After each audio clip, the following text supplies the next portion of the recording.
creo que es 3 y 10 de marzo, si no me equivoco, la fecha en la que ustedes pueden recuperar si han hecho mal esta actividad. Bien.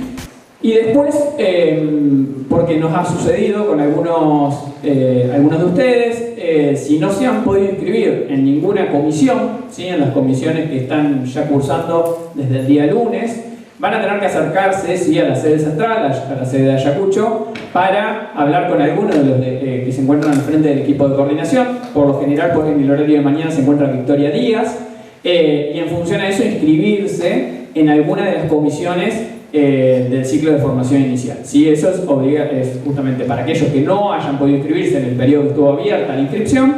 Bueno, se tienen que acercar con urgencia, ¿sí? Para que no se les pase la cuestión de la asistencia, sobre todo esta semana que tienen 2 clases. ¿Bien? Así que bueno, sin más preámbulo, cualquier cuestión después ustedes me pueden obviamente preguntar finalizada la charla magistral. Vamos a darle lugar a Emiliano Mariscal, que va a estar al frente ¿sí? de esta primera charla, ¿sí? Y que forma parte ¿sí? de la... Bueno, para nosotros todavía sigue siendo Escuela Superior de Medicina, Facultad de Medicina, ¿no? En el momento actual, desde sus inicios, así que bueno, tiene muchísimo conocimiento, es el secretario académico de nuestra facultad, y obviamente también cualquier cuestión vinculada con la carrera van a poder charlarla con él, que los va a poder ayudar y asistir en cualquier cuestión. Bien, así que bueno, yo mientras le doy el paso a Emiliano, les voy a pasar este código QR para que ustedes vayan escaneándolo y van a tener media hora para poder justamente cargar su asistencia. Bien, así que bueno, bienvenido. Gracias, Emilio. Hola, buen día. Bienvenidas, bienvenidos. Para nosotros es muy lindo y muy importante poder estar comenzando con una nueva cohorte. Cada una de las cohortes que ha iniciado tuvo su particularidad y ustedes también la tienen porque pertenecen a la primer cohorte bajo la denominación oficial de Facultad de Medicina. Eso en la práctica no modifica nada, pero en lo simbólico sí es muy importante, no solamente por la novedad en la denominación, sino porque forma parte de, o es un momento final de un proceso que inició en el 2017 con la creación de la carrera y que ha permitido formar más de 300 médicas y médicos bajo un perfil de graduado con determinadas características que son algunas de las cosas que vamos a trabajar hoy y compartir y conversar hoy. Entonces es un momento de cierre y un momento de apertura, también un momento para poder reflexionar críticamente sobre el modelo curricular que implementamos y sobre cómo esa idea de formar profesionales de la salud se ha ido plasmando en la realidad y cuánto aprendemos de ello para poder imprimirle todas las mejoras necesarias para que siga el proceso andando, en tanto que también el mundo va transformándose y estamos viviendo tiempos muy particulares en ese sentido. Mi nombre es Emiliano Mariscal, yo soy médico, soy especialista en medicina general, medicina familiar y en epidemiología también. En la escuela soy profesor titular de la asignatura epidemiología que está en tercer año y también desde el año 2021 soy el secretario académico de la facultad. Este momento forma parte de una secuencia de charlas que tienen por objetivo darle algunos fundamentos teóricos y también prácticos y también reflexivos vivenciales de temas que consideramos relevantes para esta primera instancia de ustedes, de la primera asignatura del plan de estudio, que es el ciclo de formación inicial. Y en particular vamos a hablar sobre las características del diseño curricular de la facultad, y lo vamos a ir relacionando, yo voy a aprovechar y me siento, lo vamos a ir relacionando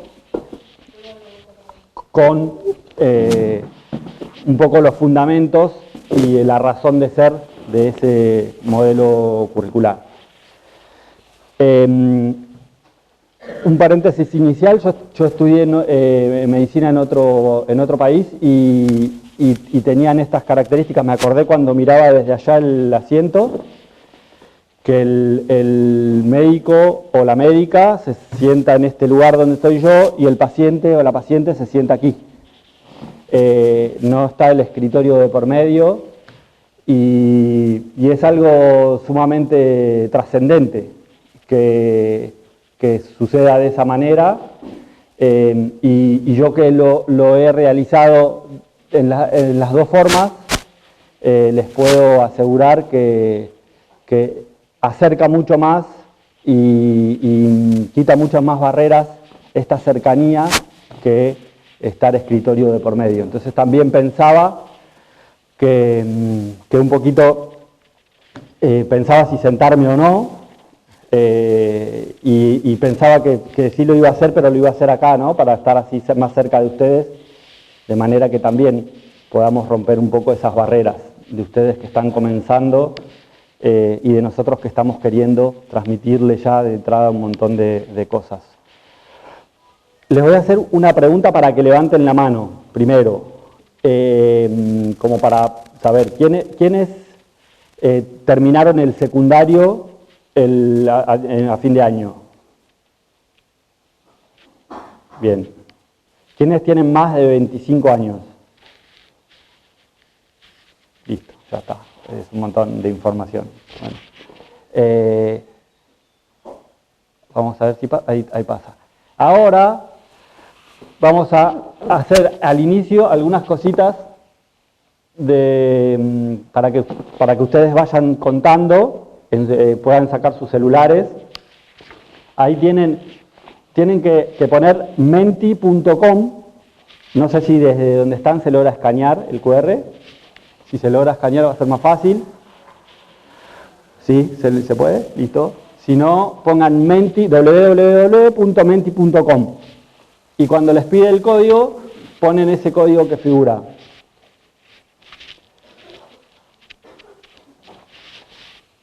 Entonces, ahora esto puede fallar porque la verdad es que no lo hice nunca, jamás, es la primera vez. No hay señal. Bueno, pero hay algunos que sí, quienes no tienen, no importa. Quiero pasar la diapo. Bueno, seguimos, sigan respondiendo, y lo dejamos ahí, después lo vemos, mientras va procesándose. Algunas cosas que tienen que ver con pensar y con compartir, y que ustedes puedan compartir también el porqué de estudiar medicina desde su experiencia, desde su vivencia, y algunas cositas que tienen que ver con lo que vamos a hablar hoy, que es diseño curricular. ¿Saben cuántas facultades de medicina hay en Argentina? ¿No? A ver, ¿quién se anima? ¿Públicas? ¿Cuántas? 30 aproximadamente. Sí. Y hay más del doble privadas. Las carreras de medicina de Argentina funcionan bajo distintos diseños curriculares. Hay algunas que tienen más tradición en términos de tiempo y que tienen mucha tradición en años desde que se fundaron, y hay otras que se han ido generando durante el siglo XX y durante todos estos años que llevamos del siglo XXI hasta llegar a ese número. ¿Conocen el programa de la carrera nuestra? ¿Lo han podido mirar? ¿Algo han visto? Bien, ahí algunas de las preguntas, algunas de las preguntas del Menti tienen que ver con eso, ¿no? Que conocen del currículo, del diseño curricular, del plan de estudios, qué les parece. Las carreras de medicina en Argentina están reguladas y hay una institución que es la CONIAU, que es la Comisión Nacional de Acreditación, de Evaluación y Acreditación Universitaria, que se ocupa de regular las carreras universitarias en general, y respondiendo a un artículo de la Ley de Educación Superior que se aprobó en el año 1995, tiene un apartado de esa ley de educación superior que se llama el artículo 43. Entonces, las carreras de universidades argentinas que ponen en riesgo la vida de las personas o los bienes de las personas se encuentran bajo los marcos regulatorios del artículo 43 de la Ley de Educación Superior. Eso significa que esas carreras deben pasar por procesos de acreditación, ¿sí? De monitorear la calidad del proceso educativo de esas carreras que se encuentran dentro del artículo 43. ¿Está bien? Medicina, por supuesto, que se encuentra dentro del artículo 43, por lo tanto, nosotros pasamos diferentes procesos y diferentes momentos vinculados a la acreditación de la carrera, que es un requisito necesario para que el título que otorga la facultad sea un título con validez. ¿Está bien? Entonces, nosotros presentamos un proyecto de carrera que fue aprobado.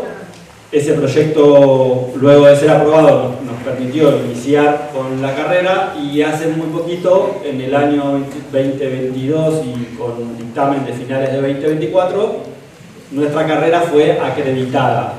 Eso significa que tiene validez nuestro título, y eso significa que el Estado, a través de un organismo, en este caso la Comisión, se ocupa de sistemáticamente y de forma periódica auditar y revisar los procesos educativos relacionados con la infraestructura, con los estudiantes y los trayectos formativos de los estudiantes, con los docentes, los equipos docentes, la formación disciplinar docente, y con otra cuestión, otro aspecto que es el que nos ocupa, que es con el plan de estudios, ¿no? Con los contenidos que se llevan a cabo, con las competencias que se ponen en juego, con los laboratorios que se utilizan. ¿Está bien?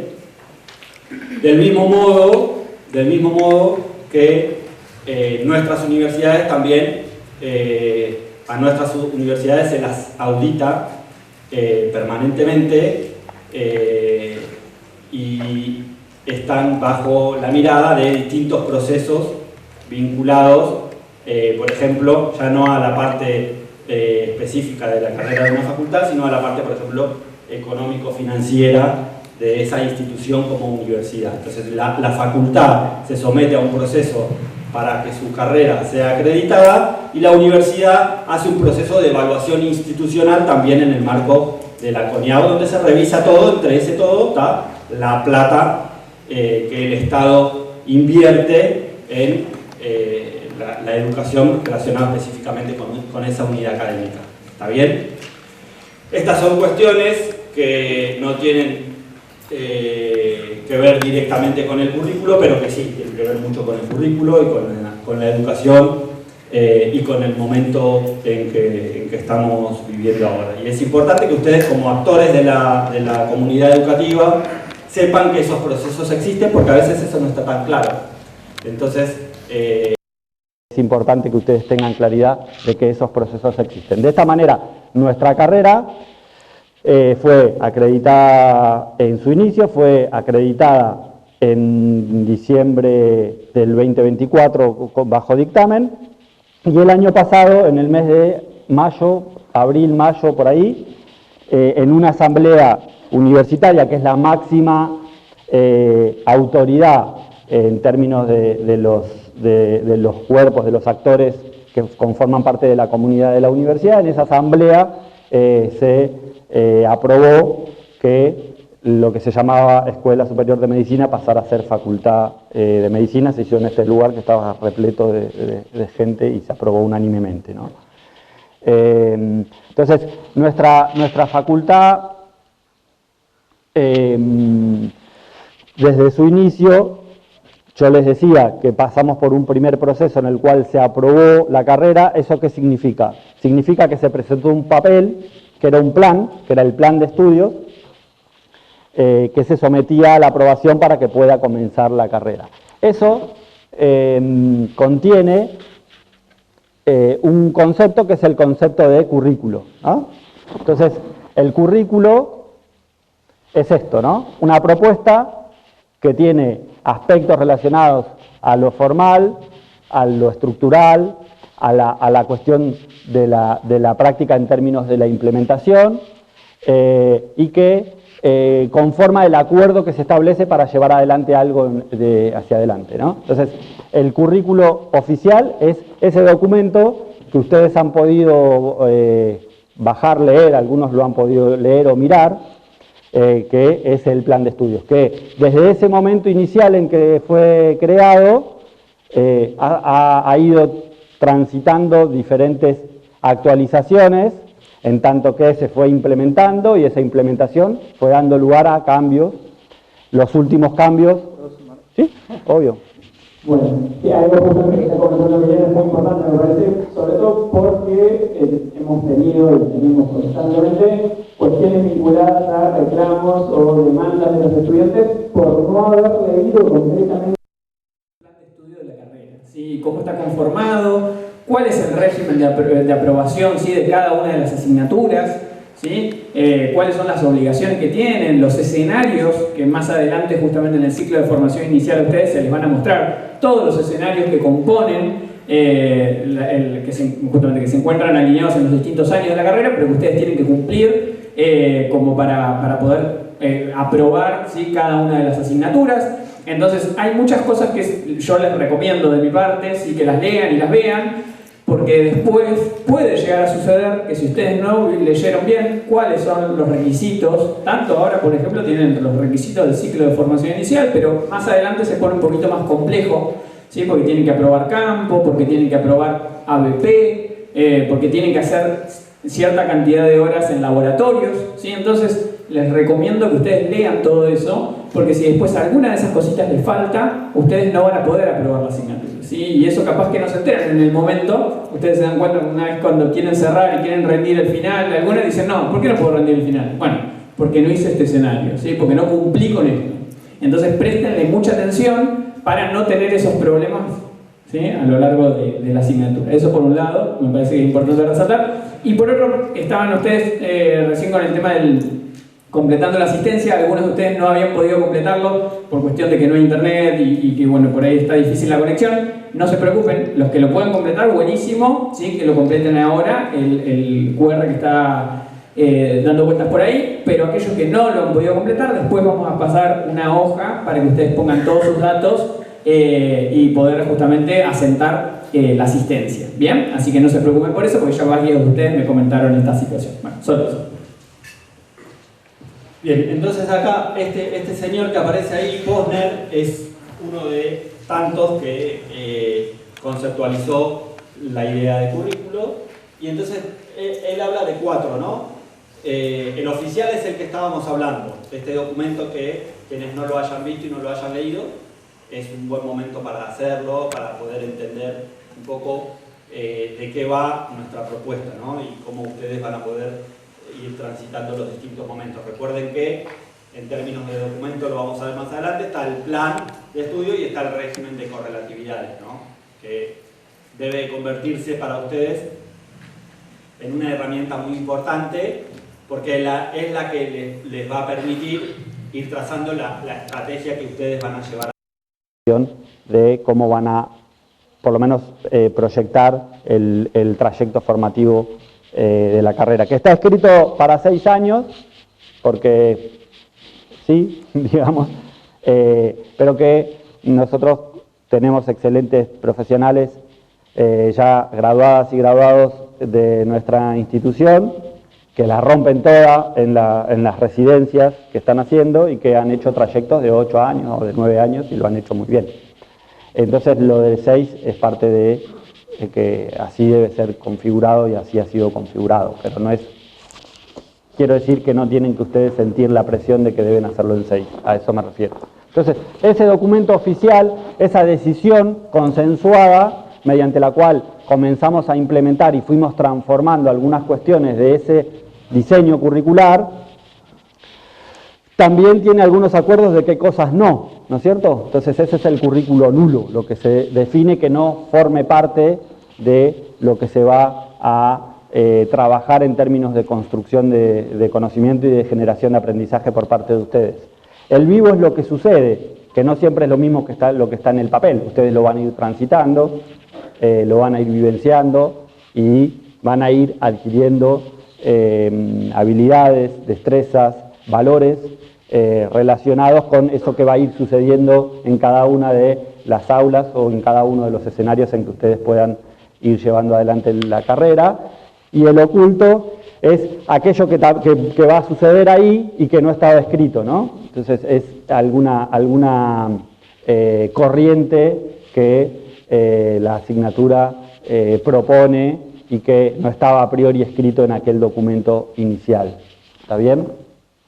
Entonces, de lo que estamos hablando es de eso, ¿no? De la ordenanza del Consejo Superior 799 del 22, que si no lo han bajado lo pueden bajar y que lo pueden revisar. Tiene estas características principales ese diseño curricular de nuestra facultad. Está centrado en el estudiante. Estar centrado en el estudiante nos lleva habitualmente a algunos intercambios relativos a si la fecha de las mesas de examen pueden modificarse en función de la necesidad de un estudiante en particular que necesita tal o cual fecha, por ejemplo. Entonces, ¿cómo? Pero no está centrado en el estudiante. Bueno, no es eso no es ese el significado de que esté centrado en el estudiante, ¿no? Que esté centrado en el estudiante lo vamos a ver un poquito más adelante también cuando hablemos algo del diseño y de la integración curricular. Tiene que ver con un cambio en la manera de enfocar el proceso de enseñanza y de aprendizaje, mediante el cual ya el punto principal, el momento central, no radica en aquello que el docente tiene que impartir en términos de transmitir el conocimiento, sino que se direcciona hacia aquello que debe pasar en el estudiante para que se genere verdadero aprendizaje, ¿no?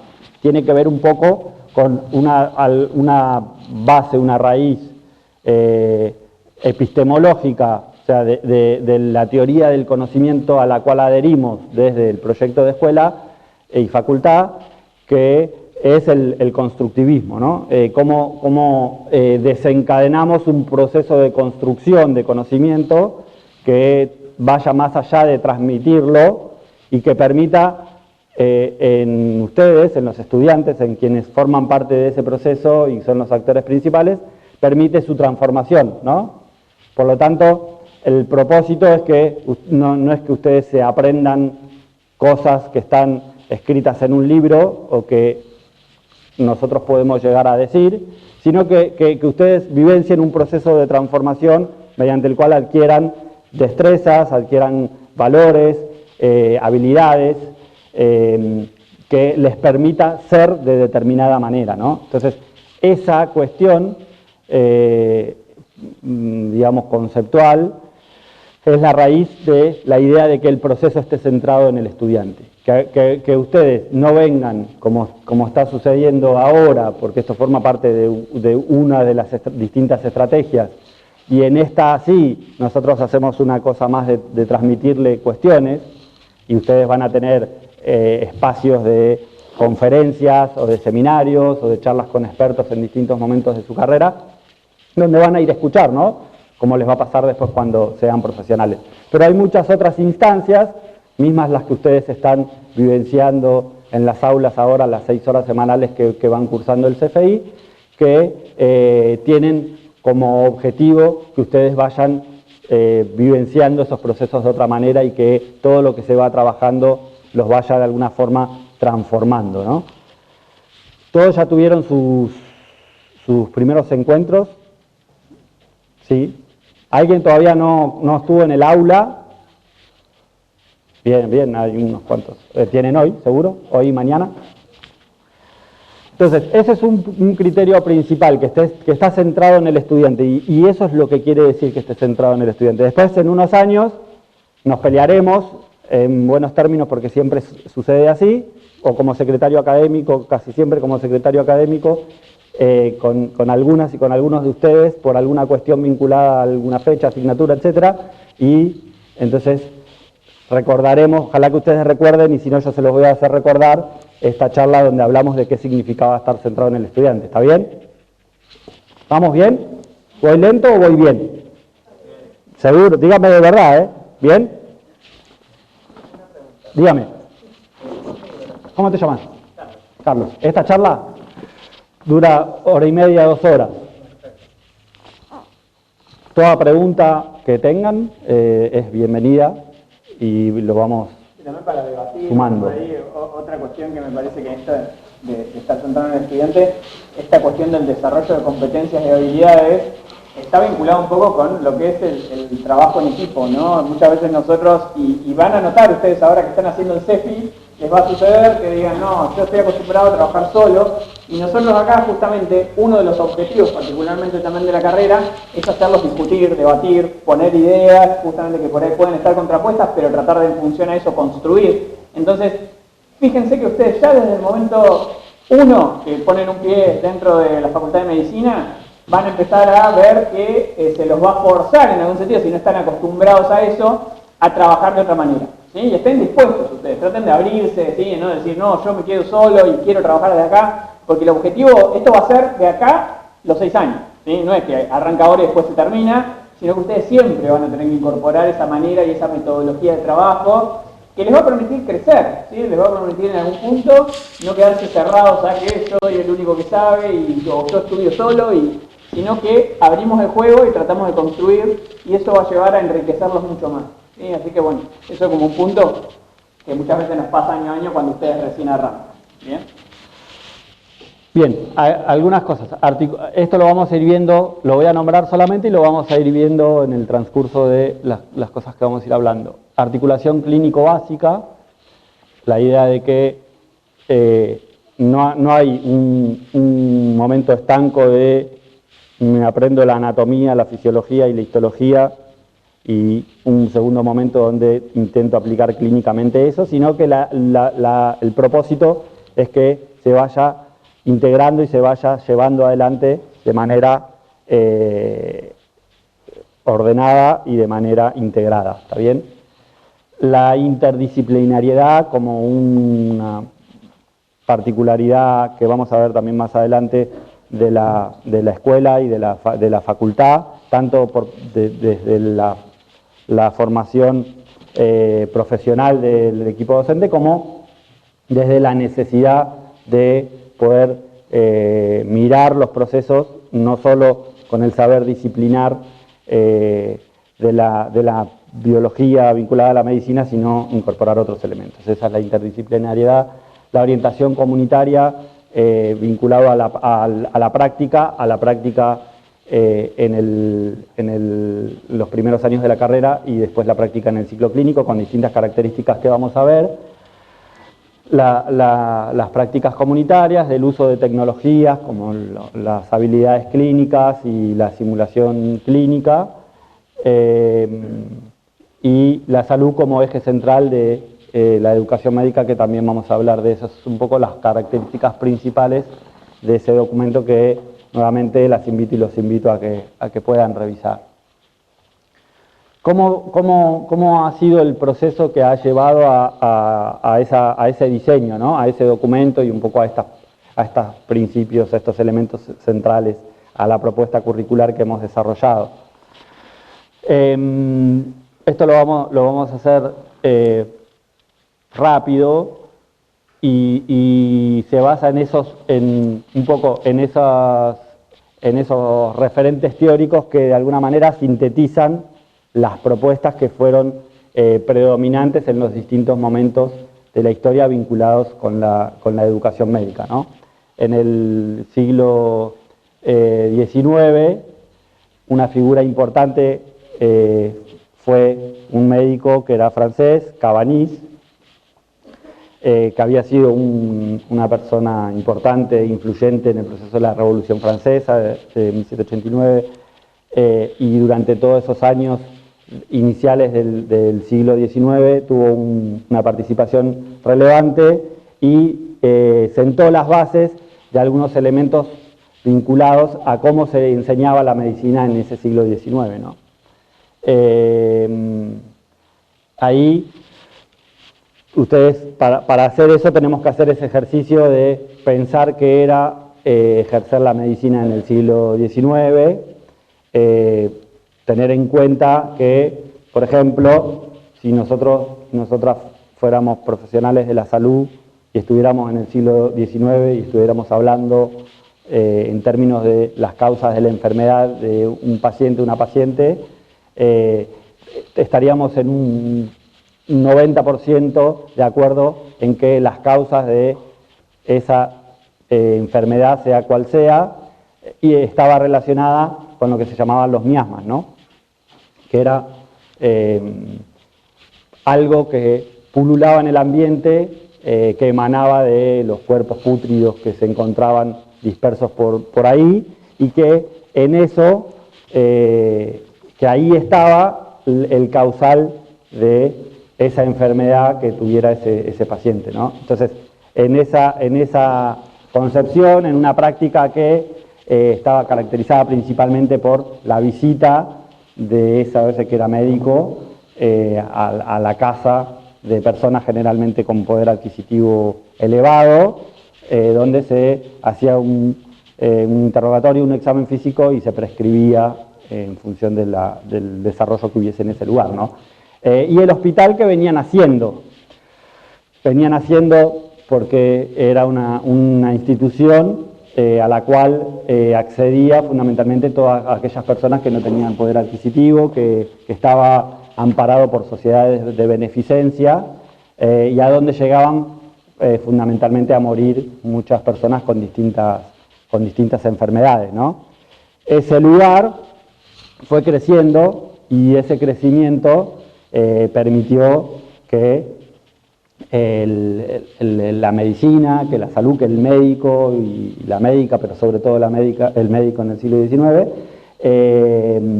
fuera generando un espacio de poder en la sociedad que fue posicionando a ese hospital en un lugar de mucha más preponderancia después hacia el siglo XX, ¿no? Entonces, en ese siglo XIX, a partir de las propuestas de Cabanis, la cuestión central, entre otros muchos aspectos que fueron planteados, pero fue pensada la idea de facultad, centró o incorporó la idea de disciplinas, ¿no? Cuáles eran las disciplinas que debían regir el saber médico y cómo los procesos educativos tenían que estar enfocados a esa transmisión de conocimientos disciplinares, ¿no? Entonces esa era la raíz principal, y en eso se jugaba el modo en que se enseñaba la medicina en ese siglo XIX, ¿no? De manera informal, sin participación activa de los estados, y como este modo de médicos barberos, ¿no? que eran quienes cortaban el pelo y quienes operaban, por ejemplo, sin una certificación oficial, digamos, como después iba a suceder. Eso, ya para inicios del siglo XX, en el cual empiezan a existir instituciones para la enseñanza de la medicina, en Estados Unidos, que había muchas, se empieza a llevar adelante un proceso de normalización, de regularización del proceso de la enseñanza de la medicina. También por esto que hablábamos, el hospital empieza a tener otro peso, fines del siglo XIX, cambiamos de consenso. Entonces, si nuevamente estuviésemos reunidos en el año 1910 y tuviéramos ese mismo paciente con esa misma, digamos, con ese mismo diagnóstico, nuevamente estaríamos de acuerdo en un 90% de que la causa de esa enfermedad era un germen, ¿no? Entonces había un bichito que era el que provocaba todas las enfermedades que prevalecían en ese momento, ¿no? Entonces, bajo esa característica, con el impulso de los laboratorios por todos lados, el impulso de las escuelas de medicina, surgió la necesidad de que ese proceso se ordene, y ese ordenamiento provocó lo que se denominó el informe Flexner, que es del año 1910, Abraham Flexner, un pedagogo, a quien se le propuso que sistematizara, digamos, hiciera una especie de diagnóstico de situación de cómo se enseñaba la medicina en Estados Unidos y de cómo debería de enseñarse, ¿no? Entonces, a partir de ese informe, inicialmente en Estados Unidos y después en el resto del mundo, se empezó a enseñar la medicina con este precepto o con esta división de la ciencia básica y de la ciencia clínica, ¿no? Entre otros elementos, pero ese como elemento central. De alguna forma, de lo que se trató, uno de los patrocinantes del informe fue la Fundación Rockefeller y la Fundación Carnegie, y uno de los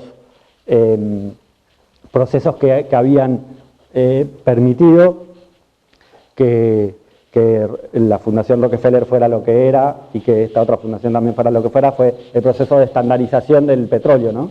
Le fue dando un poder adquisitivo tal que podían tener una fundación mediante la cual destinaban miles de millones de dólares a esto, ¿no? Entonces, ¿por qué les digo esto? Porque hicieron un proceso de alguna forma similar, de estandarizar ya no el petróleo, sino la forma en que se enseñaba la medicina, ¿sí? Entonces, a partir de aquí, y aparece en todos lados, así ustedes lo van a ver, de 1910 en adelante, predomina, primero en Estados Unidos y después en el mundo, este enfoque flexneriano para la enseñanza de la medicina, ¿sí? Y esta división de ciencia básica y ciencia clínica también tenía que ver con el estado de conocimiento de ese momento, ¿no? Había una gran discusión, inicios del siglo XX, Einstein, teoría de la relatividad especial, teoría de la relatividad general,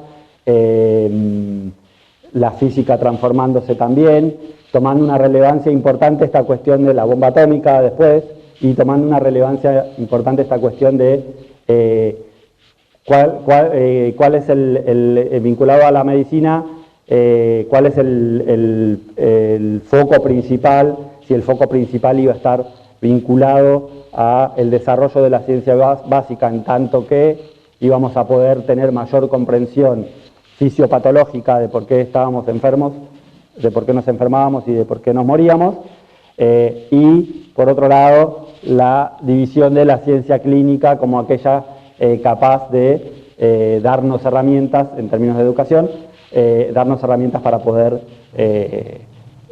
digamos, ser aptos profesionalmente para hacer diagnósticos y poner tratamientos y prescribir medicamentos, ¿no?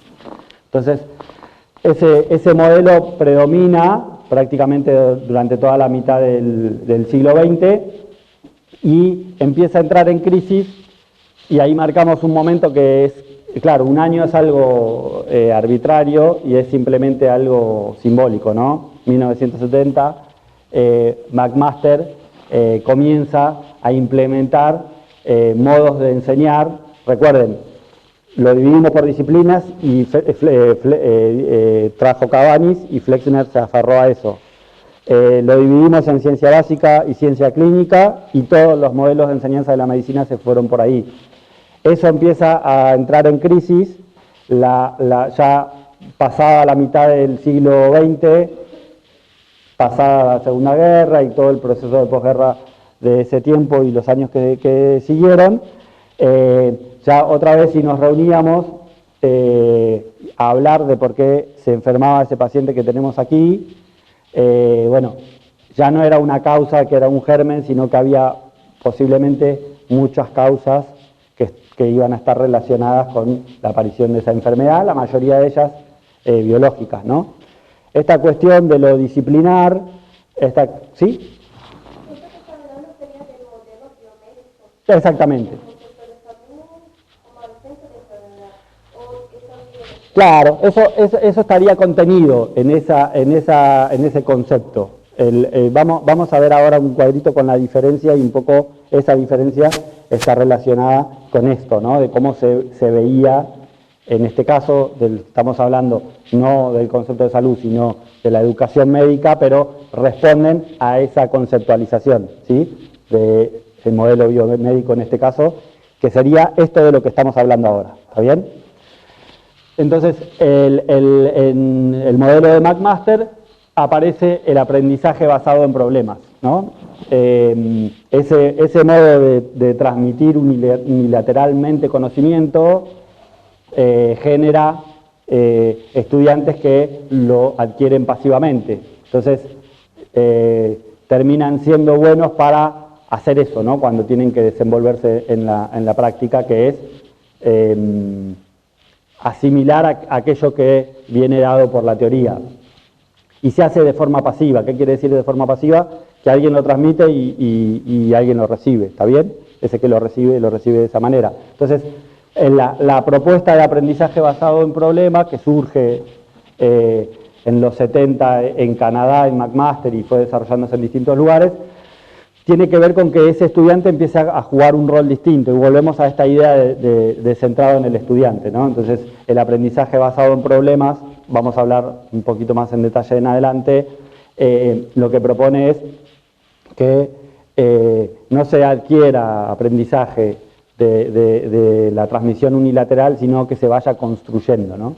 Esa construcción se hace organizando el aula de diferente manera, ¿no? Entonces se hace en pequeños grupos, se parte de problemas, se inicia con problemas que deben ser analizados y se elabora colaborativamente un plan que permite que esos estudiantes y esas estudiantes de forma autónoma desarrollen un proceso, ¿sí? Siempre tutoriados por profesionales de la salud, por profesores, profesoras, que van llevando ese recorrido, ¿sí?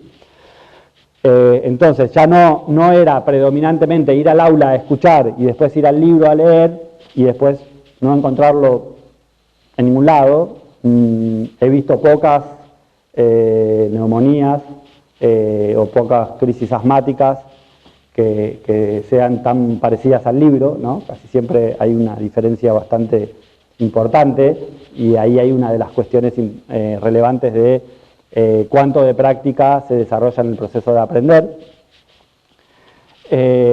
y cuánto de lo que ustedes van a ir haciendo mientras se están formando les va a servir para ser y hacer después, ¿no? O sea, la idea del aprendizaje basado en problemas tiene que ver, entre otras cosas, con que ustedes desarrollen durante todo el tiempo de su carrera ejercicios mediante los cuales se enfrentan a determinadas situaciones que tienen que resolver, ¿no?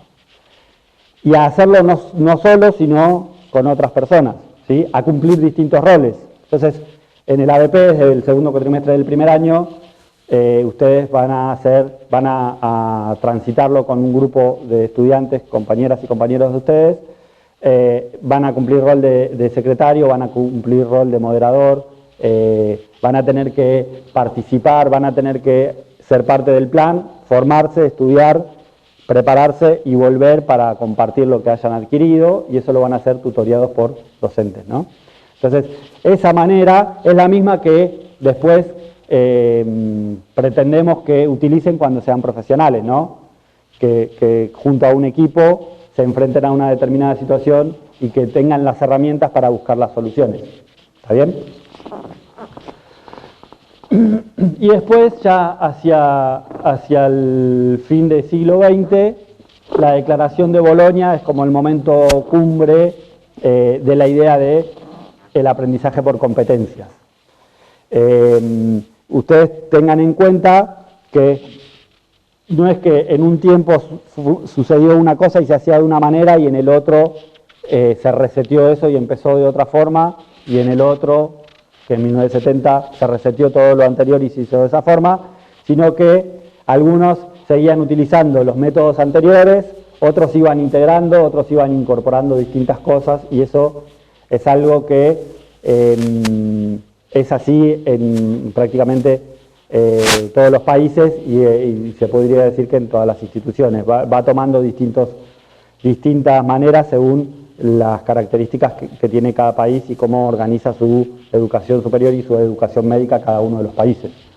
En ese tiempo de la Declaración de Bolonia, la idea de aprendizaje por competencias era ya no cuáles son los contenidos teóricos que un graduado debe tener, sino cuáles son las competencias que debe adquirir, cuál es la idea con el concepto de competencias, que no hablamos de contenido, sino que hablamos de habilidades, hablamos de destrezas, hablamos de valores, ¿sí? No solamente que sepan qué es una insuficiencia cardíaca, sino que tengan las competencias para hacer un diagnóstico de insuficiencia cardíaca, que incluye tener conocimiento sobre la fisiopatología de la insuficiencia cardíaca, o sea, saber por qué se produce, cuál es la causa o cuáles son las causas, o cuál ha sido el trayecto que ha permitido que eso suceda. Al mismo tiempo poder conocer la sintomatología de esa persona, para eso tener habilidades y capacidades para poder interactuar con otra persona, para poder interrogarlo, para poder establecer un vínculo que permita obtener determinada información. La competencia de hacer un buen examen físico clínico que permita obtener síntomas y signos que puedan estar asociados a esa enfermedad. También la competencia de saber cuáles son los estudios complementarios que deben realizarse para soportar esas distintas hipótesis que uno se va trazando en función de la información que obtiene del interrogatorio o del conversatorio con la persona, del examen físico. Por supuesto que ese conversatorio no solo tiene que ver con lo que le está sucediendo, sino con otros elementos que lo hacen al individuo que es, con la familia que tiene, en el medio que vive, con el trabajo que tiene, con el poder adquisitivo que ostenta o no.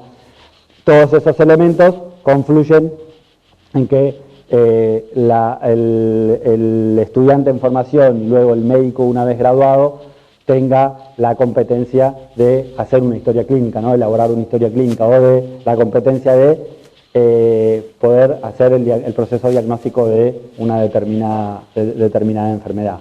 Esa manera de ordenar la enseñanza a partir de lo que el estudiante aprende es lo que se denomina aprendizaje por competencia o aprendizaje por resultados. ¿Está bien?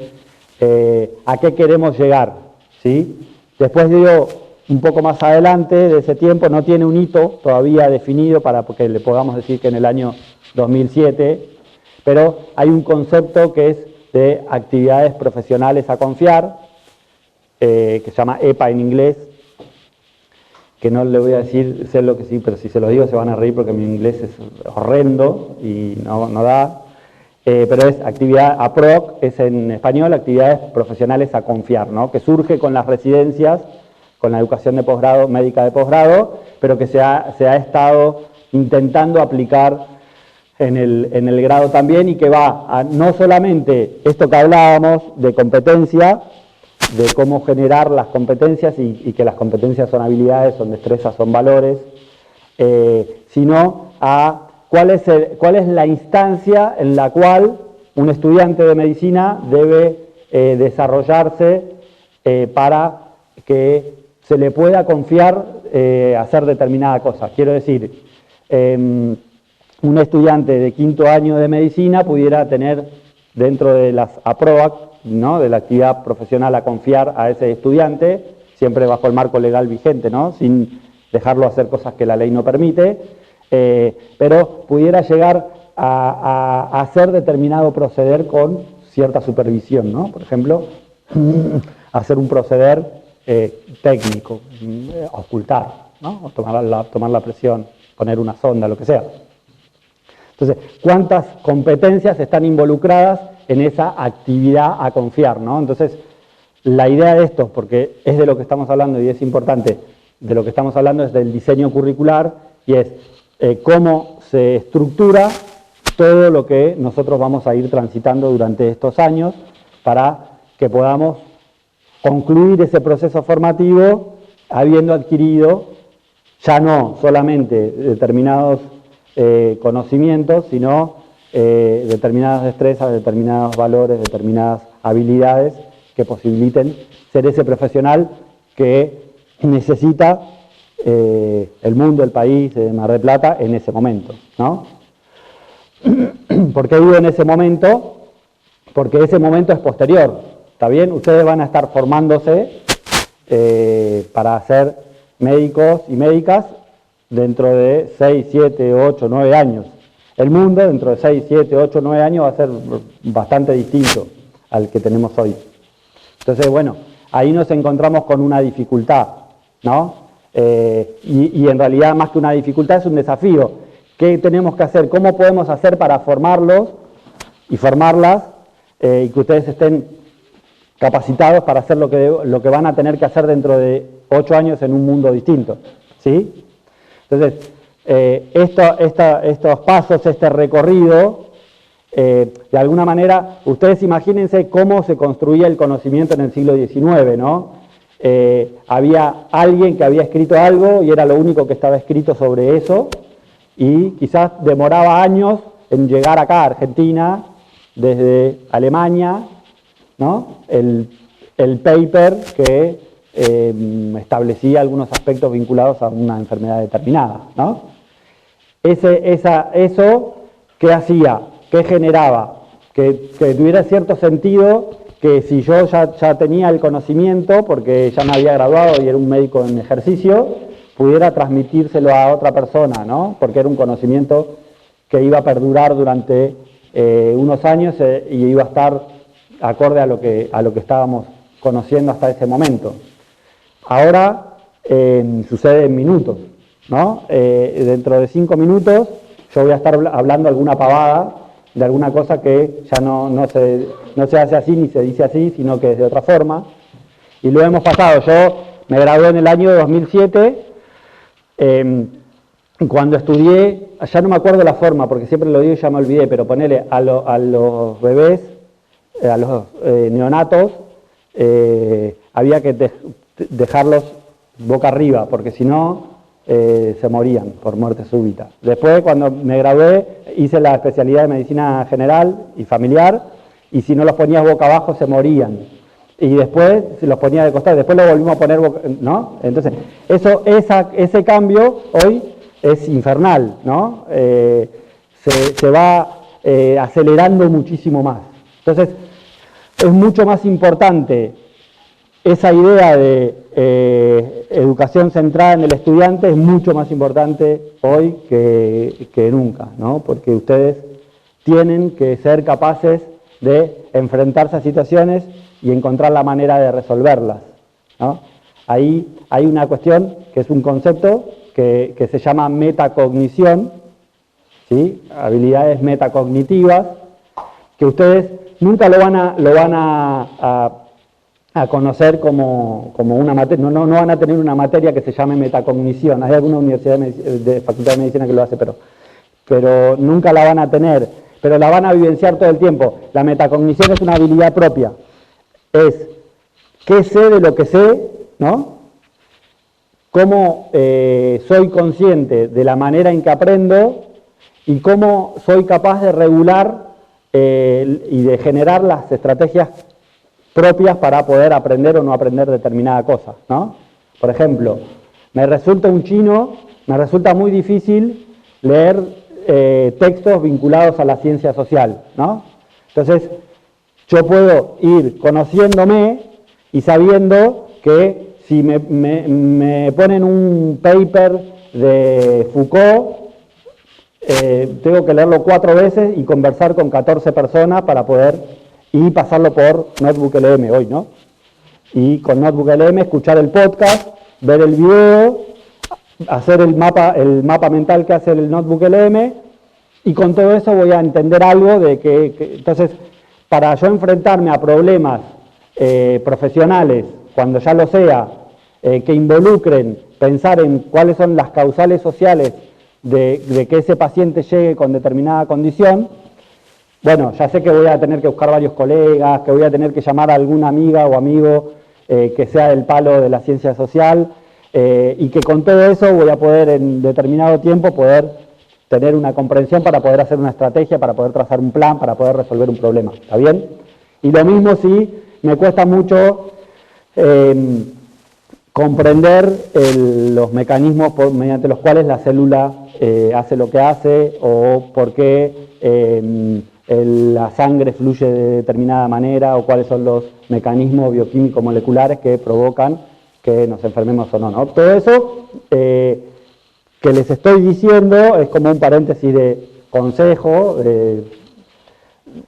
que tiene que ver con esto. Ustedes hagan siempre un ejercicio activo de ir conociéndose en términos de cómo les resulta aprender determinada cosa, y pensar siempre en cómo aprenden lo que aprenden, cómo saben lo que saben, para también potenciar las cosas que les resultan más sencillas, y de esa manera van a poder trazar una mejor estrategia. Me fui un poquito, pero tiene que ver con el aprendizaje por competencias, creo. ¿Vamos bien? Llevamos 1 hora. Aquí en todo este recorrido, desde finales de los 60, inicios de los 70, en América Latina hay una corriente de salud colectiva, de medicina social, que piensa el proceso de salud y enfermedad vinculado profundamente con lo social, que invita a evitar lo que llaman los 2 reduccionismos, ¿no? Hay un autor que se llama Juan Zamaja, que murió hace años, filósofo, epistemólogo, fue profesor de acá, de la Facultad de Psicología, epidemiólogo también, y él hablaba de una cuestión que es evitar los 2 reduccionismos, ¿no? Pensando en la salud y la enfermedad. Evitar el reduccionismo fisicalista, lo llamaba él, que sería el reduccionismo biológico, ¿no? Que sería toda enfermedad se produce pura y exclusivamente porque hay una causal fisiopatológica, ¿no? Hay algo de la fisiología humana, hay algo de la biología humana que sucede o que se rompe, y eso provoca que exista la enfermedad. Y el otro reduccionismo, que es el reduccionismo social, ¿no?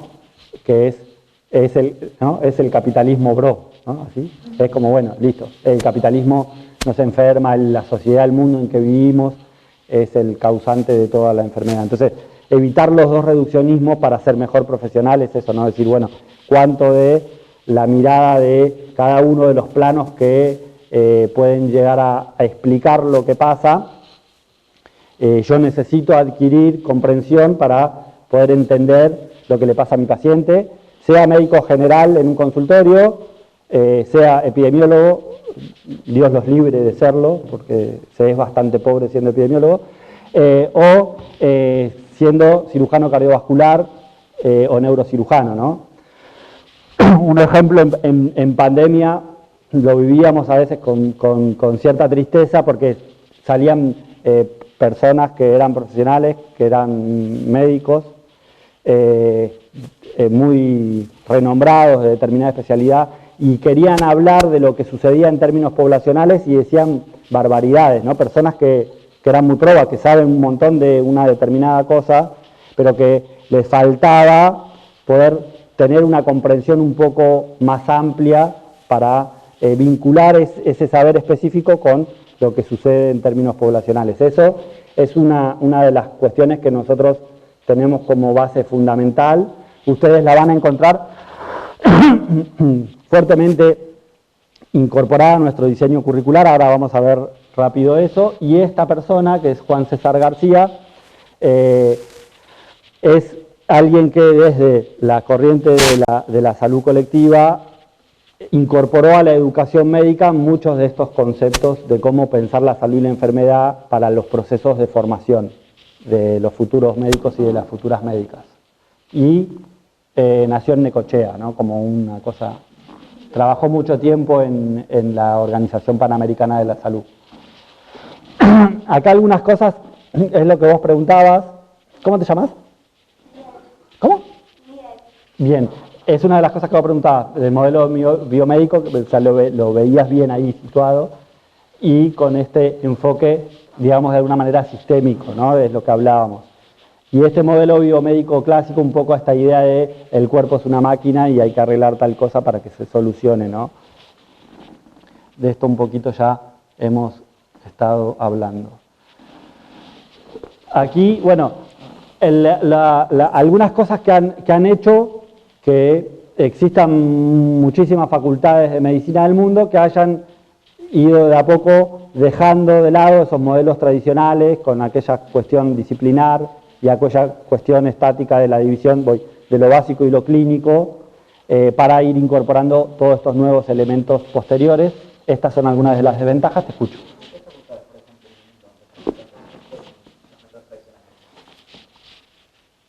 ¿Cuáles lo tienen? ¿Cuáles tienen los tradicionales? ¿Los dejaron atrás? Harvard, por ejemplo. Acá hay algunas. Estas son algunas de las que utilizan modelos integrados, ¿no? En Argentina, un poco menos de la mitad de las facultades de medicina de Argentina usan modelos curriculares que tienen distintos niveles de innovación, distintos niveles de integración. Estos son facultades de medicina de esas universidades y en Argentina también, facultades de medicina. Decíamos, de las 30 públicas, un poco menos de la mitad tienen modelos integrados, ¿no? Por eso, más o menos la mitad, por ejemplo, la Universidad del Sur, la Universidad de Rosario, la Universidad de La Matanza, la Universidad de Chaco, José C. Paz también, sí, porque es parecido al nuestro. Nueva de La Rioja también, salió La Pampa hace poquito que también, no me acuerdo ahora, la del Litoral también, más o menos la mitad. Yo llevaba la cuenta en 10 y dejé de llevarlas, con estas nuevas debemos andar, por eso te digo, cercano al 40% más o menos, de la totalidad de las públicas por lo menos, y muchas de las privadas también. Exacto, Hospital Italiano también lo tiene, sí, lo tiene integrado, con distintas características. Ahí, un poco las cuestiones, estas son las cuestiones que hacen a las desventajas de ese modelo clásico, y la idea principal está en la integración, en la manera en que ya ahora vamos a hablar diseño curricular, vamos a pensar en la malla curricular, ¿no? ¿Qué es la malla curricular? Esto es la malla curricular, ¿sí? O sea, cómo se estructura en aquel documento que es el plan de estudio, cómo se estructura la carrera para que después luego ustedes la vayan transitando año a año, ¿no? Si se fijan, por acá tienen los años. Por acá tienen por arriba tienen los años y, o sea, los años están vertical y los ejes están horizontales. Entonces, todas las asignaturas que forman parte del plan, en vez de estar sueltas y decir, bueno, el primer año cursás tal asignatura, tal asignatura, tal asignatura, tal asignatura, se estructura con una lógica distinta. ¿Cuál es la nuestra? Y eso varía según la facultad, incluso dentro de las de Argentina. Nuestra decisión fue, bueno, las asignaturas se estructuran en 5 ejes, ¿sí? El eje ciclo vital, el eje relación médico-paciente, el eje proceso salud-enfermedad-atención, el eje construcción del conocimiento, el eje APS y orientación comunitaria, y sumado a eso, asignaturas transversales, que son niveles de informática en salud y inglés médico, y lo que se llaman asignaturas flexibles o electivas, que son algunas que ustedes van a ir eligiendo en cada uno de los años. Pero ahora vamos a ir un poquito a ese detalle, pero antes la idea es que la propuesta de diseño curricular es la manera en que se desarrolla el proceso es pensar en dos elementos de lo que se llama la integración curricular, que es esto que estaba acá en la escalerita, que es la idea de construcción espiralada de conocimientos, de competencias, de valores, de habilidades, ¿no? Que ustedes vayan desarrollando un proceso que les permita de manera gradual ir adquiriendo esas competencias, esas habilidades, valores, destrezas, y lo hagan con lógica de determinados ejes. Ciclo vital, ¿qué ven en ciclo vital? Después de hacer la primera asignatura, que es ciclo de formación inicial, que es lo que estamos haciendo ahora. Bueno, ahí van a abordar los aspectos de la embriología, ¿no? De cómo se conforma el embrión, de cómo se forma el feto, de cómo transita todo ese tiempo. Después van a ver el embarazo, van a ver el niño recién nacido, van a ver la puericultura, el recién nacido y ese niño sano, lo van a ver en el segundo año, una asignatura que se llama Nacimiento, Crecimiento y Desarrollo. Van a ver la salud de la mujer, una asignatura que se llama Salud Integral de la Mujer, ahí van a ver el embarazo, van a ver las distintas etapas del ciclo vital de la mujer. Van a tener una asignatura que se llama Desgaste y Envejecimiento, que lo que hace es ver como el proceso de salud pública de ese proceso de envejecer, digamos con una mirada más poblacional. Estamos todavía todo dentro del eje ciclo vital, ¿está bien? Y después en cuarto año van a tener salud del adolescente, del niño, niña y adolescente, que es sana, eso en cuarto año. En quinto año van a tener salud del adulto mayor, ¿sí? Entonces van a ir transitando, fíjense que son todas asignaturas que se rigen bajo una lógica que es que transcurre el ciclo vital de las personas, ¿no es cierto? Entonces, así, de esa manera, cada uno de los ejes tienen una lógica y un sentido, van a transitar también el eje relación médico-paciente, ahí van a tener lo que se llama ARTI, lo que se dice ARTI, que son articulación básico-clínico-comunitaria, de la 1 a la 4, en el primer año hacen la 1 en el primer cuatrimestre y la 2 en el segundo, y después la 3 y la 4 en segundo y tercer año. Eso es eje de relación médico-paciente. Pasan después a la parte clínica y tienen medicina interna y campos clínicos en cuarto y en quinto, y en quinto también van a tener cirugía como parte de ese. Entonces, ¿cuál es la lógica ahí? Bueno, que ustedes aprendan desde problemas concretos reales cuando inician vinculados a el sistema osteomioarticular, ¿no? Van a transitar el primero, segundo y tercer año mirando con una lógica de órganos y sistemas, ¿no? Van a ver en cada año la anatomía, la histología y la fisiología juntas, ¿sí? En esta asignatura que es articulación básico-clínico comunitaria, y entonces ustedes van a ir adquiriendo competencias también vinculadas a el interrogatorio, al examen físico, ¿no? A la manera mediante la cual ustedes pueden ir desarrollando ese proceso de interacción con otras personas. Entonces, ahora vamos a poner la imagen de la malla y seguir con eso. Esto ya para terminar esta parte, estas son algunas cosas básicas que hacen a la diferencia. Está buenísima tu pregunta por esto, ¿no? Porque la idea es que no todas son puras. Como decíamos, no es que se dice listo, hasta acá, lo anterior ya no sirve y ahora viene lo nuevo, y a su vez como hay autonomía, cada universidad y cada facultad define cuál es la manera de llevar adelante, cuál es su plan de estudio, digamos, que sería cuál es su consenso. Y entonces nunca es tan puro, ¿no? La idea de centrado en el estudiante, de lo que estuvimos hablando todo este tiempo, versus centrado en el maestro, dice ahí, digamos, en la persona que transmite unilateralmente conocimiento, basado en problema o basado en clases, en estas clases puramente teóricas, digamos, si está integrado o está basado en disciplinas. ¿Cuál es la diferencia? El basado en disciplinas es, por acá el especialista en anatomía me enseña anatomía, por allá el histólogo me enseña histología, por acá el microbiólogo me enseña microbiología. Ese es el basado en disciplinas, y el integrado intenta encontrar distintas maneras de que eso se combine, ¿no? La idea de la articulación básico-clínica comunitaria es una manera de hacer integración, pero también lo es el ABP, porque cuando ustedes estén en segundo año y hagan aprendizaje basado en problemas, van a utilizar situaciones que tienen que ver con problemáticas de salud que involucran a las distintas asignaturas que forman parte de ese segundo año, ¿está bien? Con la idea de que ustedes puedan, desde problemas reales o problemas elaborados, pero que evocan competencias que no solo pertenecen a una asignatura, que sería como a una disciplina, sino que pertenece a distintas asignaturas que forman parte de ese año. Entonces, los elementos centrales de la propuesta de integración es la integración vertical, que se logra en esta lógica que hablábamos de ejes de la carrera, ¿no?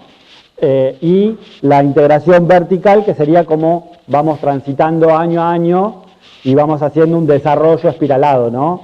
Si ahora trabajamos la adquisición de determinado aprendizaje, si construimos determinado aprendizaje, después el año siguiente quizás con una temática similar, pero dándole un nivel de complejidad mayor para poder adquirir un pasito más, digamos, y ir construyendo esas competencias, esas habilidades, destrezas y valores que ustedes van a ir generando como futuros profesionales. Entonces, fíjense, y ya me salto hasta acá, si vamos avanzando para ir terminando.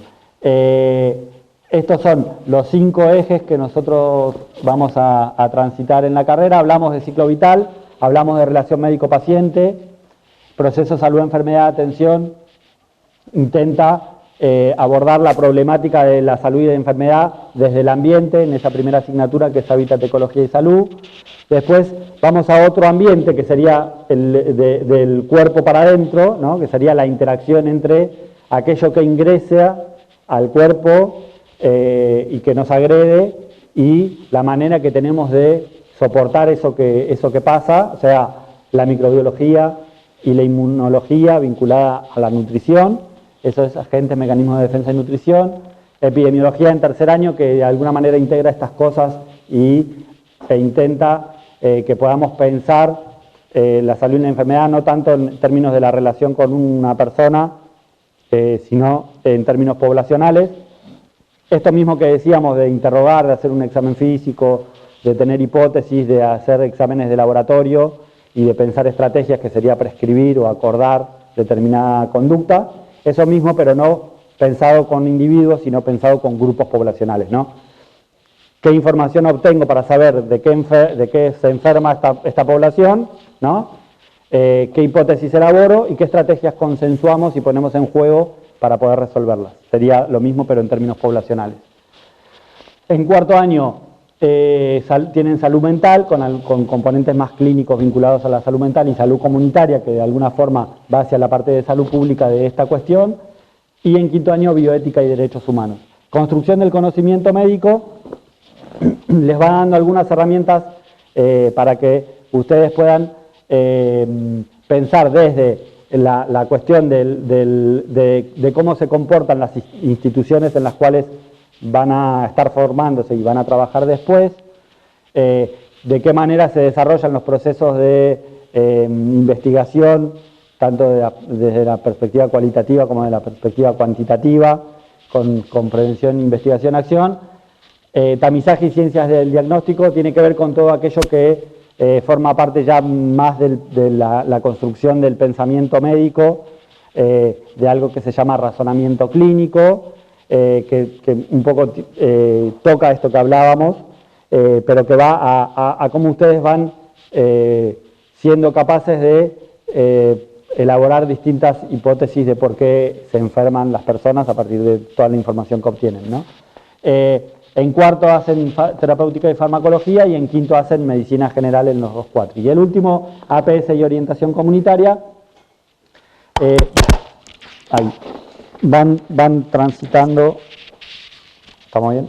Van transitando un poco la conceptualización de el sistema de salud, cómo funciona el sistema de salud, cómo se integra en redes, la cuestión de la interculturalidad como un elemento importante que se vincula con el final de la carrera, cuando por ejemplo van al campamento sanitario, a distintos lugares de la Argentina, y bueno, cómo debe ser pensada la salud y la enfermedad, tomando en cuenta las características culturales, incluso del lenguaje, etcétera, que existan en esos lugares, ¿no? Salud del trabajador en medicina del deporte y programas y medicina legal, ahí terminamos quinto, ¿no? Felicitaciones, ya llegamos a quinto año, lo vencimos, dimos las materias. Para llegar acá, ¿no? Para llegar a este momento de quinto, de haber terminado quinto, tienen que haber mirado mucho dos cosas que Fratu mencionó. Una es el régimen académico, ya estamos terminando. El régimen académico establece, como decíamos, hoy hablábamos, hasta ahora hablamos del plan, ¿no? Del plan de estudios, OCS 799. Además del plan de estudios está el régimen de correlatividades, que es como algo complementario al plan. Ese régimen de correlatividades, decíamos, para ustedes va a ser algo muy importante, porque les va diciendo cuáles son las materias que tienen que aprobar para poder cursar lo que viene en el año siguiente, ¿no? Si tienen que aprobar la cursada, y los finales, y entonces eso les permite a ustedes hacer el plan, por lo menos el plan. Después, bueno, va sucediendo y ustedes pueden ir acomodándose, pero siempre adquieran esa costumbre de hacerlo en base al plan que ustedes vayan trazando y de mirar mucho esto. A veces no se mira, ya ahora pasa menos, al principio de pronto porque estábamos todos muy nuevitos. Pero es muy importante que ustedes se basen en ese régimen de correlatividades para saber que tienen que ir venciendo. Entonces, eso les permite saber que tienen que rendir en diciembre, ¿no? Y que tienen que rendir en febrero y que tienen que rendir en marzo. Entonces, además del plan de estudios y del régimen de correlatividades, está el régimen académico. El régimen académico es el que establece cuánto tiempo le dura la aprobación de la cursada, ¿no? Entonces también está complementando esta decisión estratégica que ustedes vayan a tomar. ¿Sí? Es decir, ustedes cursan ARTI 1 en el primer cuatrimestre del 2026 y tienen tiempo hasta julio del 2028 para aprobar el final de ARTI 1, ¿sí? Vencido ese plazo, tienen que recursarla otra vez, la tienen que volver a hacer, 2 años, ¿está bien? Eso es para todas las asignaturas. En esos 2 años, o sea, en esos 24 meses, ustedes van a tener 10 mesas, van a transcurrir 10 mesas de exámenes, eso también lo establece el régimen académico, cuántas mesas hay en el año, que son 5, o sea, 5 frecuencias, significa esto, julio, agosto, diciembre, febrero, marzo, esas son las 5 secuencias, las 5 frecuencias que ustedes tienen para rendir. Entonces, durante los 2 años tienen 10 instancias y ustedes se pueden presentar hasta 3 veces, ¿sí? Se presentan la primera, no aprueban, no pasa nada. La segunda se presentan, no aprueban, no pasa nada, les queda una sola. Si desaprueban la tercera oportunidad, también tienen que volver a recursarla. ¿Está bien? Entonces, estos 3 elementos son centrales: plan de estudio, régimen sistema de correlatividades y régimen académico. Ahí en el régimen académico van a encontrar cómo se aprueban las cursadas, cómo se consideran la asistencia, qué % de asistencia tienen que tener en las asignaturas, tanto para la cursada como para los finales, con qué notas aprueban los parciales, con qué notas aprueban los finales, cuántos parciales tienen que haber en las asignaturas cuatrimestrales y cuántos en las asignaturas anuales, ¿sí? Todo eso ustedes lo van a encontrar en el régimen académico. Desde las denominaciones, las abreviaturas que usamos, Y todos estos documentos al principio es un montón, difícil de colegir, o sea, de entender y de asimilar, y con el paso del tiempo van a ser cosas cotidianas que ustedes van a dominar y manejar sin ningún problema. Acostúmbrense desde el inicio a prestarle atención y a regirse por estos documentos. Nosotros, en tanto que también hemos hecho un proceso institucional de madurez desde que iniciamos en el 17 y hemos ido transitando distintos momentos, intentamos que tenga el máximo valor posible todo esto que son los documentos que nos rigen, ¿no? Para que nuestra convivencia sea lo más armónica posible. Entonces, intentamos hacer cumplir todo lo que tenemos establecido en nuestras normativas. ¿Está bien? Y además de eso, desde diciembre del 2025, o sea, nada, ayer, desde que somos facultad, comenzó a funcionar el Consejo Académico.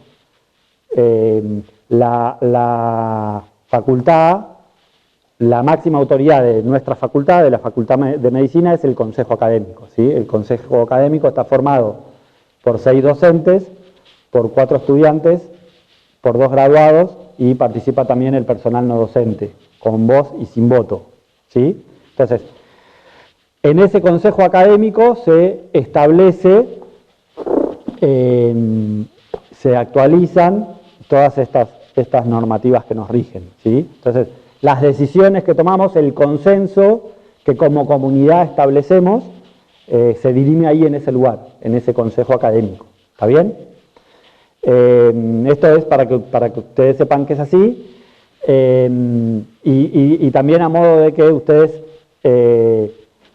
sepan que tienen que interesarse por la representación que a ustedes les toca en tanto cuerpo, ¿no? Ustedes, cuerpo me refiero a cuerpo estudiantil, ¿sí? Entonces, una vez al año hay elecciones para determinar cuál es la agrupación que dirige ese cuerpo estudiantil, y se va actualizando también, creo que es cada 2, se va actualizando, digamos, se va sometiendo a elección quiénes son los representantes del cuerpo estudiantil en este consejo académico. ¿Está bien? ¿Qué hacen? Eso, ¿no? Legislan sobre cuáles son las decisiones que se toman, tanto ahora te escucho, para generar las normativas estas grandes, por decirlo de alguna manera, como para ir tomando decisiones de las cosas que se aprueban, de las capacitaciones que se hacen, de los cambios que se elaboran. Entonces, en ese sentido, también está bueno, como de inicio, saber que un poco que la voz de ustedes se dirime ahí, en ese momento en que ustedes participan de la elección de aquellas agrupaciones que toman parte en el consejo académico para tomar las decisiones grandes. ¿Está bien? Después nosotros, el decanato, el decano, el vicedecano, que se eligen en las elecciones, todos nosotros que formamos parte de ese gabinete como secretarios, subsecretarios, etcétera, lo que hacemos es hacer cumplir esas normativas y trabajar para que eso se vaya cumpliendo y que sea de la mejor manera posible. Sí, te escucho. ¿Vos querías decir algo o hacer una pregunta? Este consejo está también por estudiantes, ¿están vinculados con algún gremio estudiantil? Claro, hay agrupaciones, hay distintas agrupaciones, ya ustedes las van a ir conociendo, hay distintas agrupaciones estudiantiles, todos los años hacen elecciones, en esas elecciones, digamos, definen cuál es la agrupación estudiantil que conduce al centro de estudiantes, ¿sí? Eso cada año. Entonces el centro de estudiantes todos los años se va eligiendo. Y cada determinado tiempo, creo que es cada 2 años, se hace la elección de consejeros para el consejo académico. Entonces ahí, en esa elección, lo que compiten son las agrupaciones. Entonces la agrupación que gana, elige, o sea, van tres personas pertenecientes a la agrupación estudiantil que gana y una persona perteneciente a la agrupación, ¿está bien, no? Y una persona perteneciente a la minoría, a la primera minoría, ¿está bien? Entonces, por ejemplo, compiten 3 agrupaciones estudiantiles, la primera, la número 1, la que más votos saca, pone 3 consejeros, y la que saca el segundo número en voto, Francia, digamos, el segundo, pondría uno solo.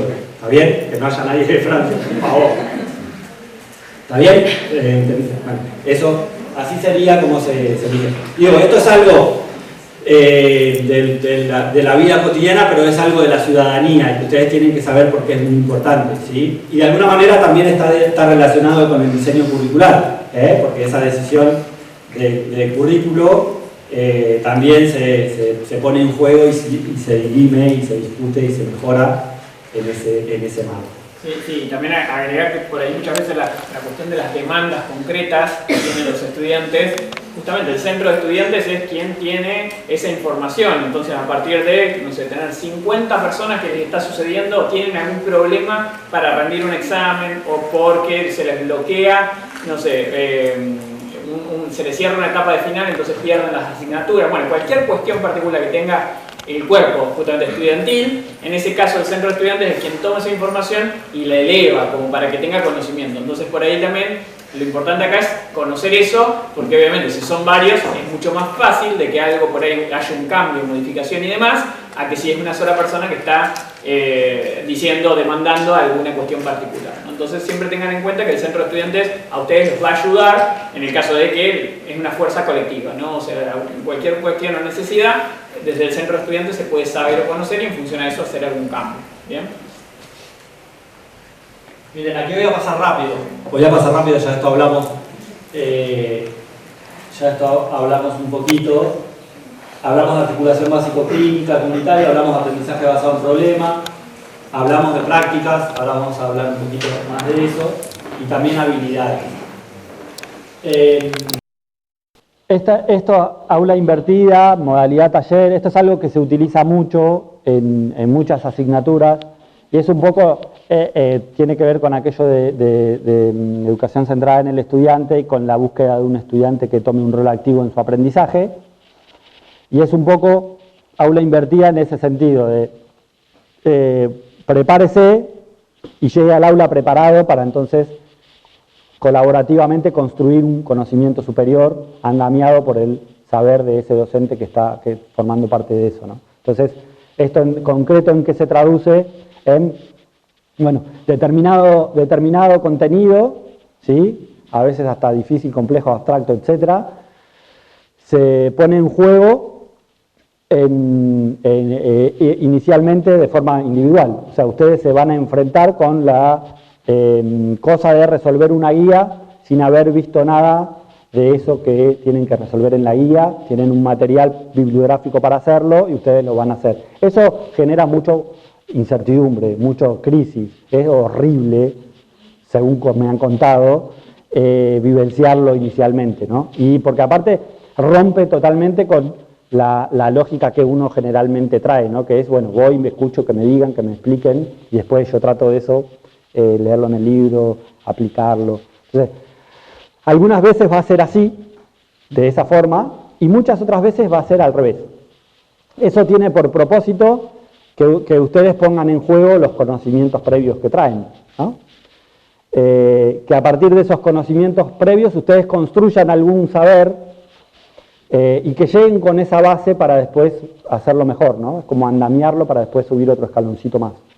Entonces es real que eso al principio se vuelve un poco difícil, incomoda, y después se va asimilando. Lo van a hacer en sí, en el ABP, que les relataba hoy cómo se organiza, que hasta de pronto es más amigable porque es una metodología definida, que a ustedes les van a explicar cómo se hace. Entonces tienen una serie de pasos, son 10 estudiantes en el aula con un tutor, tienen una serie de pasos, leen el problema, sacan las palabras claves, buscan lo que no saben de esas palabras, el significado de esas palabras, hacen una lluvia de ideas, con esa lluvia de ideas trazan objetivos, se van, se despiden, cada uno se va a su casa, se prepara para dar respuesta a esos objetivos, vuelven a la semana siguiente y cuando vuelven comparten y van, digamos, abordando esos objetivos de aprendizaje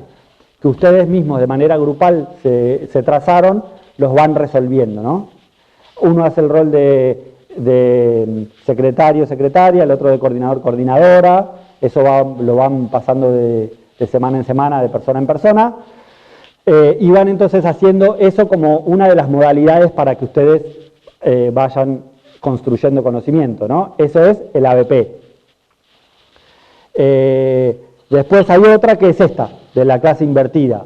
Ustedes reciben la guía, la resuelven y van al aula. Y entonces van al aula de morfofisiología y entonces empiezan a ver detalles anatómicos, ven algunas cuestiones vinculadas a la histología, pero lo hacen como a través de un problema, ¿no? Una persona que le pasó determinada cosa y que tuvo un accidente, Entonces, abordan el sistema osteomioarticular de esa forma. En esa modalidad, ustedes tienen ese compromiso, ¿no? De traer y de que eso que traen aporte. Si ustedes le pusieron un poco de ustedes, va a ser mejor que si lo pasaron por el GPT y le pidieron la respuesta y ni siquiera saben qué es lo que dice ahí, ¿no? No solamente por usarlo o no usarlo, sino porque hay algo que no les va a dar absolutamente nadie, que es lo que ustedes tienen que ir construyendo para ustedes mismos, ¿no? A veces se pone como término pensamiento crítico, después eso se va volviendo una palabra común que no significa nada, a veces tiene una connotación peyorativa, que significa como que lo terminamos asociando a algo malo, ¿no? Podemos decirle pensamiento crítico o no, no importa, pero en realidad lo trascendental es como decirlo en palabras llanas, que pase por el filtro de uno mismo, ¿no? Y que el compromiso individual para con el proceso está ahí. ¿Cuánto de lo que ustedes están haciendo en un determinado momento lo pasan por el filtro de pensar, ¿no? Entonces, si ustedes tienen esta modalidad y los invitan a elaborar esa guía y ustedes hacen un proceso que por ahí conlleva iteraciones como reiteración, ¿no? Como pasar y pasar y pasar, puede llevar laburo con cualquier inteligencia artificial. Como decíamos hoy que hablábamos del ejemplo de Foucault, ¿no? Porque no es que eso esté mal usarlo, pero siempre el centro tienen que ser ustedes, el que lleva la voz de eso tienen que ser ustedes, y lo que adquieran, si lo hacen de esa manera, lo van a incorporar ustedes, ¿no?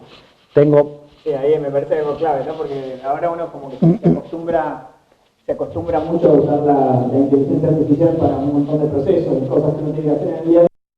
Pero la cuestión esta que nosotros planteamos, ¿no? De que ustedes internalicen, ¿sí? Y que después tengan ustedes una actitud frente a una persona que está padeciendo algún tipo de enfermedad o alguien que está atravesando determinada situación. Si ustedes lo hacen, si el primer paso es la inteligencia artificial y después en función a eso tratar de buscar una respuesta, creo que acá por ahí uno lo que puede hacer es tratar de darle vuelta, ¿no? Decir, bueno, primero yo creativamente y tratando de basarme en ciertos principios, observando, haciendo una observación más exploratoria, ¿no? Viendo casos, leyendo, buscando información, lo hago yo primero y después quizás sí, ¿no? En el proceso incorporar la IA para que nos ayude a mejorar o a pulir algunos aspectos. Ese es un proceso, creo que puede ser armónico y en algún sentido dar respuesta a lo que cada uno hace, pero siempre primero lo mejor para que ustedes después tengan la herramienta, ¿no? Porque si no es otro lo construye, nosotros no nos quedamos con nada, ¿no? El vacío va a estar ahí. Va a decir, bueno, cuando suceda algo, lo que lo pensó la IA, yo no me lo voy a quedar. Sí, sepan eso y dense cuenta que es potente, ¿no? La herramienta, pero que para que ustedes realmente lo puedan atravesar y lo puedan utilizar el día de mañana como una herramienta más, el proceso lo tienen que hacer ustedes, ¿sí? Hay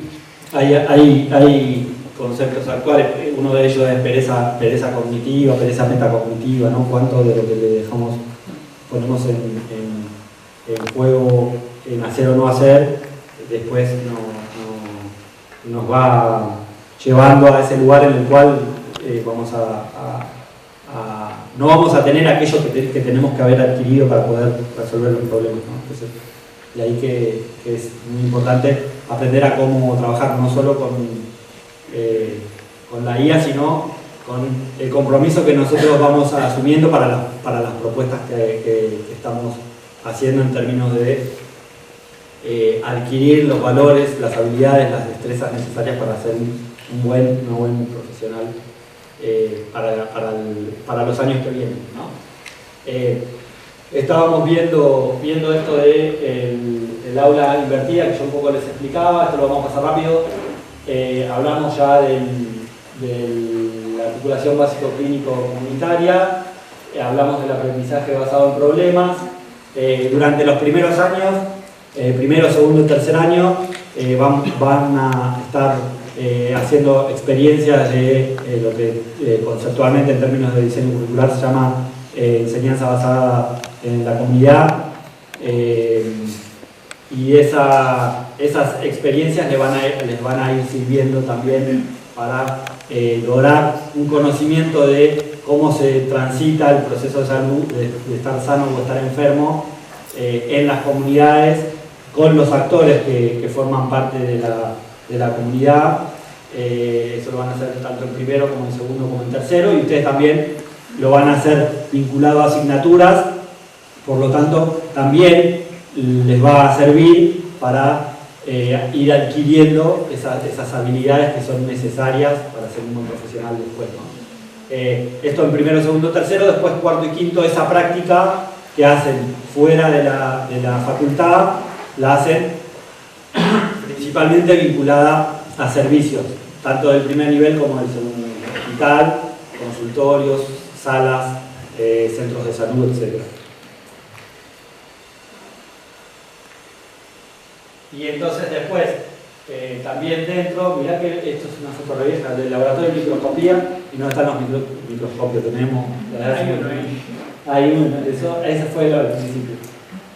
Tenemos laboratorio de microscopía, de morfofisiología, que era lo que anteriormente se trabajaba, la anatomía tradicional trabajaba con cadáveres, y era la morgue, y era ver los detalles anatómicos de la morgue, etc. Ahora se hace en estos lugares, se hace con maquetas, y esas maquetas están preparadas para uno tener ese conocimiento, que ustedes también van a tener la posibilidad de contar hoy en día con un montón de cosas, ¿no?, que se encuentran en internet, simuladas, etcétera, que les permiten mirar la anatomía haciendo un viaje de 360 y estas cosas que, bueno, les van a ayudar también. Pero hay laboratorio de morfofisiología, hay laboratorio de microscopía, que tiene 40 y pico de microscopios que van a trabajar en algunas asignaturas. Hay varios laboratorios de habilidades clínicas. Hay un centro de simulación que fue creado recientemente. Ahí van a trabajar otras cosas, decíamos, esto porque estábamos hablando de eso, ¿no? Hablamos de cómo se hace el ABP, hablamos de que hay esta modalidad de taller. También ustedes van a ir al aula, y van a tener clases como esta, ¿no? Van a tener seminarios que son exposiciones dialogadas, clases más eminentemente teóricas, pero también van a ir desde el segundo año a trabajar habilidades y destrezas vinculadas a las habilidades clínicas, ¿no? Entonces todo esto de interrogatorio, examen física, tanto de lo normal como cuando ya empiezan a aparecer enfermedades, digamos, en lógica de órganos y sistemas, la van a ir transitando durante todos los años, y en este lugar de laboratorio de habilidades clínicas van a ir trabajando muchas de esas competencias que ustedes van a requerir para su formación. Está la semana de integración, que también funciona todos los años. En un cuatrimestre la hace primero, tercero y quinto, y en otro segundo y cuarto. Es una semana donde no hay clase, con las clases que vienen teniendo de manera sistemática y normal durante el año, sino que se hacen distintas actividades que vinculan lo que ustedes van trabajando en la asignatura con propuestas para la comunidad. Entonces, la idea es que la facultad sale a la comunidad esos días. Ustedes se forman, hay algún día intramuros para formarse y para trabajar en alguna cosa que serían las propuestas que después aplican en la comunidad, y otros días de esa semana ustedes van a la comunidad a distintos lugares y se desarrollan diferentes actividades. Una semana para esa integración con la comunidad, por eso se llama Semana de Integración. Todas esas cosas son las que ustedes van a ir transitando como distintas estrategias de enseñanza, distintas propuestas que hacemos para que ustedes vayan llevando adelante ese proceso de aprender, ¿no? Y acá, esto se lo paso rápido también, ya que se están terminando, es como los evaluamos, ¿no? Fíjense que hay muchos colores, pertenece cada color al año y lo que tienen ahí son las distintas modalidades de evaluación, ¿no? La idea es que utilizamos distintas maneras, distintas formas de actividades para establecer nuestras estrategias de enseñanza en cada uno de los espacios, desde la asignatura con lógica de mirada de eje integrada, pero también los evaluamos así, siempre el propósito ahí es que esté alineado, ¿no? Que de la misma manera que ustedes transitan su año, su experiencia en las distintas asignaturas, también sean evaluados. Ese es un poco el propósito al cual vamos arribando de a poco, siempre con margen de seguir mejorando. Ya estamos, prometido.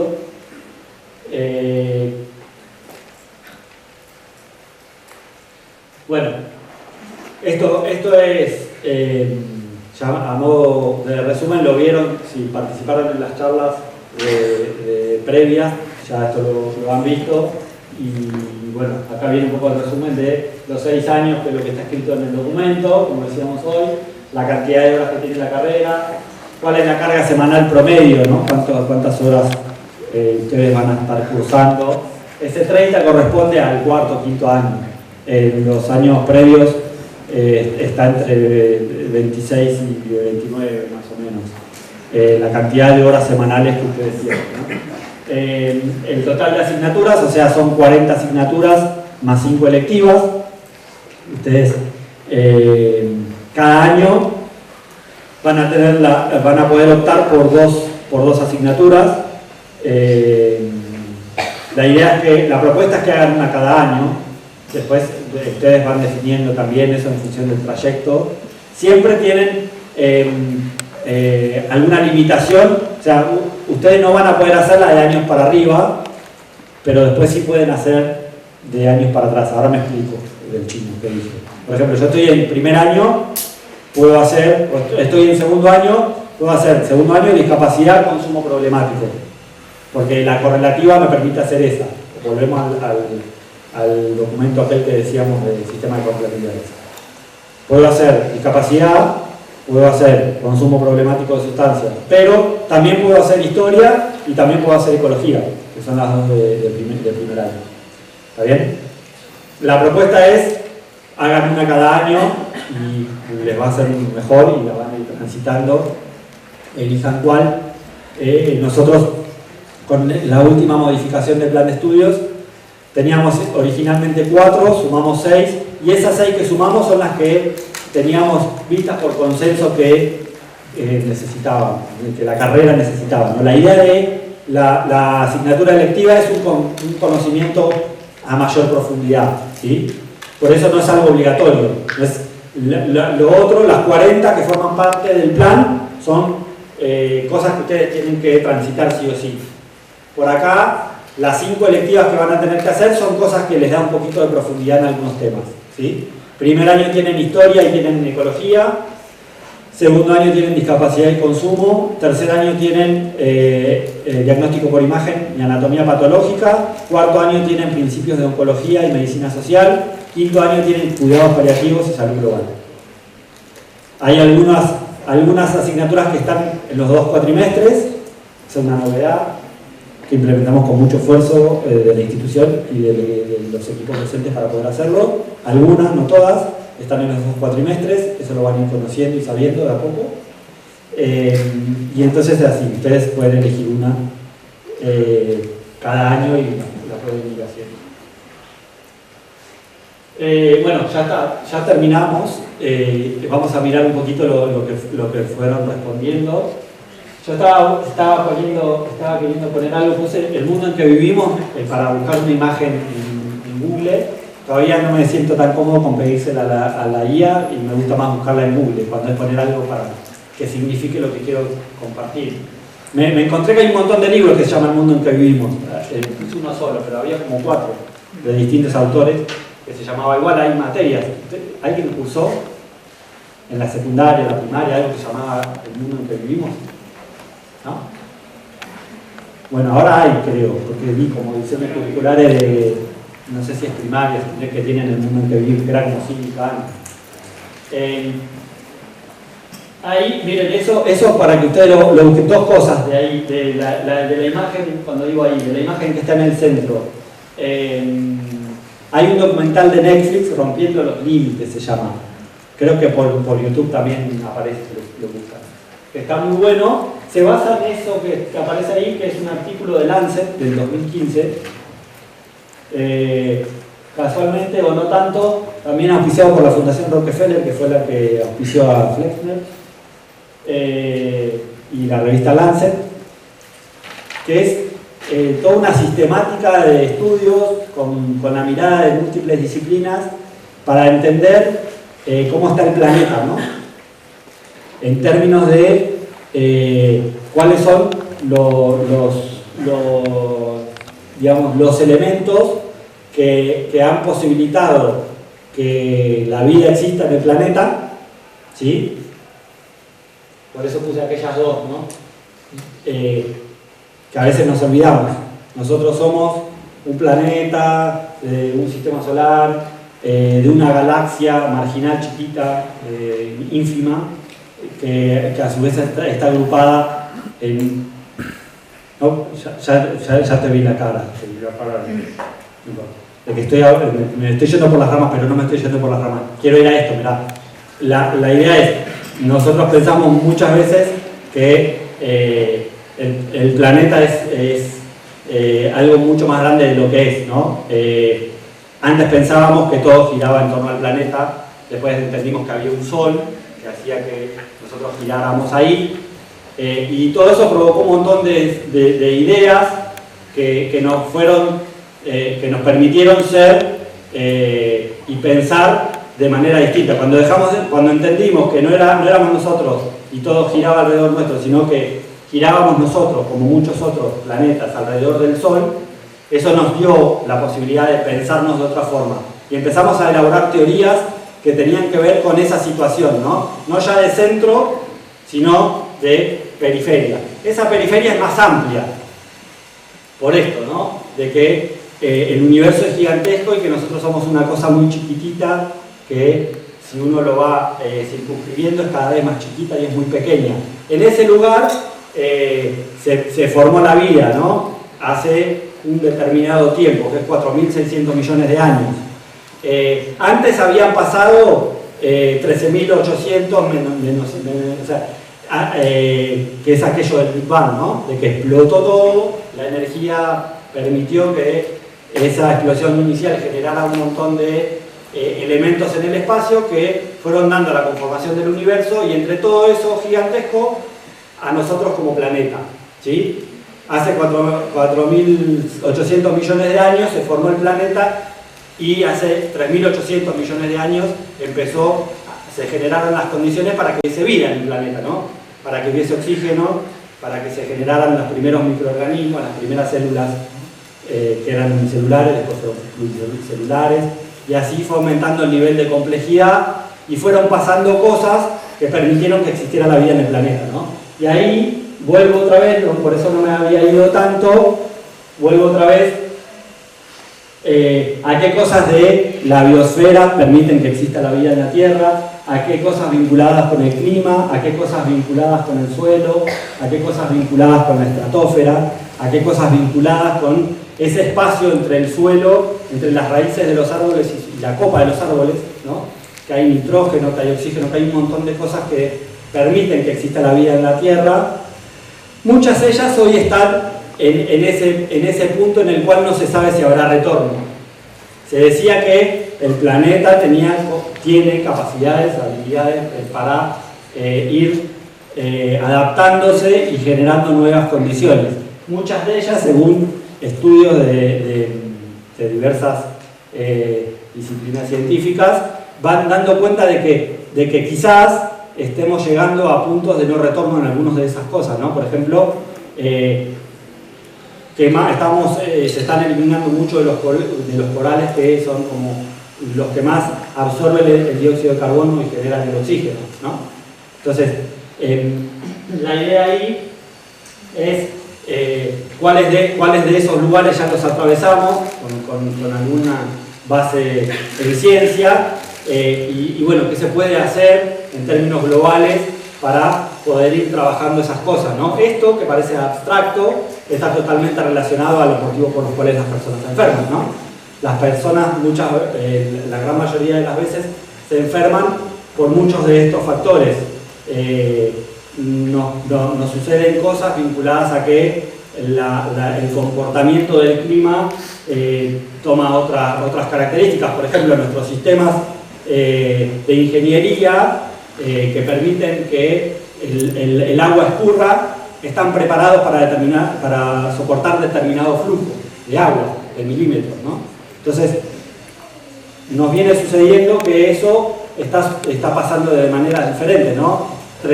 La lluvia de un año en un día, o en una noche, o en 3 horas, o en 4 horas, ¿no?